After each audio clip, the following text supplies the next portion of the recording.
উৎপাদকে বিশ্লেষণ করো। a minus B whole square minus A plus B minus two. তাহলে করি উৎপাদক বিশ্লেষণ। তাহলে এখানে a minus B whole square যেমন আছে তেমন লিখবো আমরা। এইখানে এই যে মাইনাস যদি আমি কমন নেই তাহলে এই মাইনাস এ হয়ে যাবে প্লাস এ, আর প্লাস বি হয়ে যাবে মাইনাস বি। এই যে প্লাস মাইনাসে মাইনাস কমন নেওয়া মানে ভাগ করা, ভাগের সময়ও চিহ্নের গুণ হয়। তো প্লাস মাইনাসে মাইনাস বি, এই দুটো থেকে আমরা কমন নিলাম, মাইনাস টু যেমন আছে থাকবে।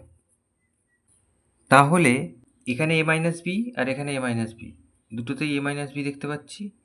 আমরা এ মাইনাস বিকে ধরলাম এক্স, তাহলে এটা লিখলাম এক্স স্কোয়ার, এটা লিখলাম এক্স মাইনাস টু।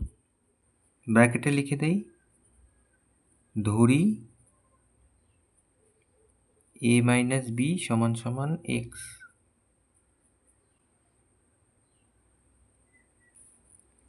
তাহলে আমরা এখানে মধ্যপদ বিশ্লেষণ করব, করে উৎপাদকে বিশ্লেষণ করব, করার পর যেখানে যেখানে এক্স থাকবে সেখানে সেখানে এ মাইনাস বি বসিয়ে দেবো, তাহলেই উত্তরটা পাওয়া যাবে।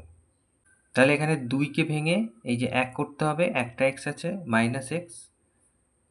তাহলে আমরা কি লিখব, দুইকে যদি আমরা ভাঙি, দুইয়ের উৎপাদককে যদি আমরা ভাবি, তাহলে দুই আর এক, তাহলে দুই থেকে এক বিয়োগ করলে এক হয়। তাহলে আমরা এখানে লিখব এক্স স্কোয়ার, এখানে এই যে ব্র্যাকেট দিয়েছিলাম আর দিলাম না, মাইনাস দুই মাইনাস এক, এখানে এক্স ছিল মাইনাস দুই। তাহলে এই যে এক্স স্কোয়ার মাইনাস এই দুই আর এক্স, টু এক্স, আর মাইনাসে মাইনাসে প্লাস এই যে এক্স, তাহলে মাইনাস টু। তাহলে এই প্রথম দুটোর থেকে আমরা কমন নেবো, এক্স কমন নেবো, এক্স কমন নিলে এক্স থাকবে, আর এই মাইনাস টু এক্স থেকে এক্স নিয়ে নিলে মাইনাস টু থাকবে। তাহলে এই দুটোর থেকে আমরা এককে কমন নেবো, তাহলে এক্স মাইনাস টু হবে।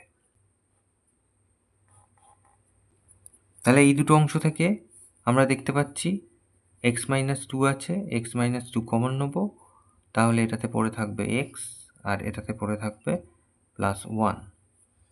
তাহলে আমাদের এবার এক্সের মান বসাতে হবে। এক্সের মান কি ছিল, এক্সের মান ছিল এ মাইনাস বি, আর এই যে মাইনাস টু, আর এখানেও এক্সের জায়গায় এ মাইনাস বি লিখবো প্লাস ওয়ান।